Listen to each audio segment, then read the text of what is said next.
এবারের বইমেলা আমার প্রথম বই বের হয়েছে। প্রথম বই হিসেবে এবং ক্যারিয়ার রিলেটেড বা ক্যারিয়ার নির্ভর বই হিসেবে এইবারের বইমেলায় আমার বইটি বেশ ভালো সাড়া পেয়েছে এবং পাঠকদের আগ্রহ দেখে আমি বেশ আনন্দিত। আমি বিগত 12 বছর যাবৎ এই ব্র্যান্ডিং কমিউনিকেশনে কাজ করছি। তো আমার আসলে শুরুটা এখান থেকেই এবং যতদিন বাঁচব শেষটা এখানেই হবে। এই জন্য আসলে ক্যারিয়ার নির্ভর বইটা করা। আর এর বাইরে যখন আমরা কোনো জুনিয়র কোনো ব্র্যান্ড প্র্যাকটিশনারদের সাথে কথা বলি, যখন কোনো ছোট ভাই বা পরিচিত মানুষের সাথে কথা বলি ব্র্যান্ডিং নিয়ে যারা কাজ করতে চায়, আমি দেখেছি অনেকের মধ্যে ব্র্যান্ডিং নিয়ে কাজ করার আগ্রহ আছে, কিন্তু তারা জানে না আসলে ব্র্যান্ডিং এর পরিপূর্ণতাটা কি।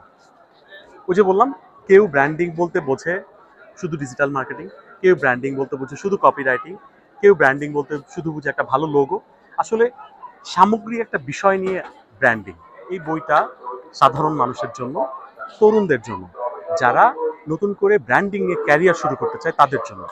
এই বইটার দাম যতটুকু সম্ভব কম রাখার চেষ্টা। কেউ এই বইটি সংগ্রহ করতে চান তারা কিন্তু রকমারি.com, বিডি বুকস এবং সেরা সুপার শপ থেকে খুব সহজে বইটি সংগ্রহ করতে